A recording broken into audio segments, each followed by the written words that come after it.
Satyabama Institute of Science and Technology, Chennai and Sriperumbudur.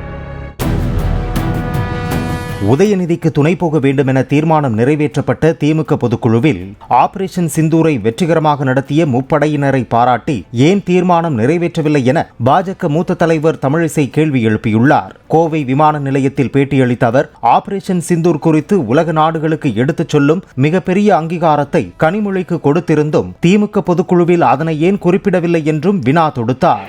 மரியாதைக்குரிய பாரத பிரதமர் முப்படை தளபதிகள் வீரர்கள் உயிரை பணயம் வைத்து ஆபரேஷன் செந்தூரை நடத்தி காண்பித்திருக்கிறார்கள்.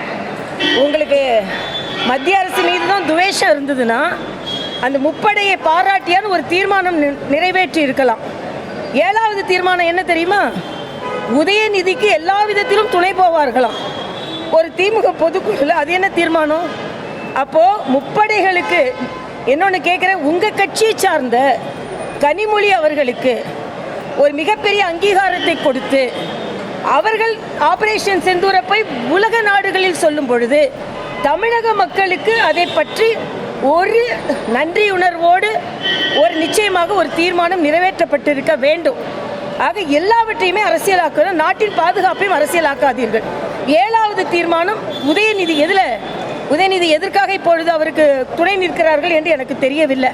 இடையிலெல்லாம் வர சில பிரச்சனைகள்னால துணை நிற்கிறார்களா புரியல, இல்லைன்னா அவங்க ஃப்ரெண்ட்ஸ் எல்லாம் வேறு ஊருக்கு ஓடி போனாங்களா அதுக்கு துணை நிற்கிறாங்களா தெரியல. அதே மாதிரி வக்ஃபோடு சிறுபான்மையினருக்கு எதிரானதுன்னு சொல்கிறாங்க. இல்லை, எல்லாவற்றிற்கும் மேலாக 14வது தீர்மானத்தில் ஒரே நாடு ஒரே தேர்தல் ஒரே தேர்வு அப்படின்னு மத்திய அரசு மக்களை பிரித்தாள பார்க்கிறது என்று சொல்கிறார்கள். ஒரே குடும்பம்னு வைக்கலையே. அதனால் இன்னைக்கு காலத்தில் இன்னொன்று ஏமாளிகள் என்று கோமாளிகள்னு சொல்கிறாரு. நீங்கள் ஏமாளிகளாக போகிறீர்கள்.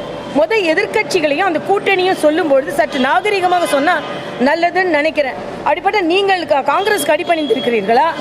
எந்த விதத்தில் நீங்கள் இலங்கை தமிழர்களை கொண்ட காங்கிரஸுக்கும் அவசர நிலை பிரகடனை கொண்ட காங்கிரஸும் நீங்கள் என்ன கூட்டணி வைத்தீர்கள்? ஏன் கூட்டணி வைத்துக் கொண்டிருக்கிறீர்கள்? அப்போ அதிமுக பாஜக கூட்டணி ஏன் விமர்சனம் செய்ய வேண்டும் என்று நான் கேட்கிறேன். இது வாகை சூடும் கூட்டணிலாம் இல்லை. நீங்கள் பார்த்தீங்கன்னா அங்கே போகும்போது தான் தெரியும், ஓரணியில் தமிழகம் இல்லை தள்ளாடும் தமிழகமாக இருந்து கொண்டு இருக்கிறது. இன்னைக்கு பஸ் கட்டணம் 4200 ரூபாங்க. ஆம்னி பஸ் கட்டணத்தை உங்களால் கட்டுப்படுத்த முடியல. எல்லாவற்றுக்கும் மேலே 12வது தீர்மானம் ரயில்வேயில் தமிழக அரசுக்கு உதவாத ரயில்வேக்கு கண்டனமா. வந்தே பாரத் இந்தியாவிலேயே அதிக வந்தே பாரத் போடப்பட்டிருக்கிறது. இங்கே இந்த கோவைக்கு கூட நம்ம அவ்வளோ அவசரமும் 4-5 மணி நேரத்தில் வந்துடுறோம். அதனால் வேண்டுமென்றே காழ்ப்புணர்ச்சியோடு கொடுக்கப்பட்ட தீர்மானங்கள், குறிப்பாக செந்தூர் ஆபரேஷனுக்கு அந்த இராணுவத்தில் உள்ள வீரர்களுக்கு பெண்களுக்காவது நன்றி சொல்லியிருக்க வேண்டும் என்பது எனது கருத்து.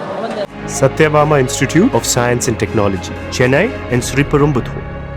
பிளே ஸ்டோர் மற்றும் ஆப் ஸ்டோரில் இருந்து பாலிமர் செயலியை QR கோடு மூலம் பதிவிறக்கம் செய்யுங்கள். செய்திகளை உடனுக்குடன் பெறுங்கள்.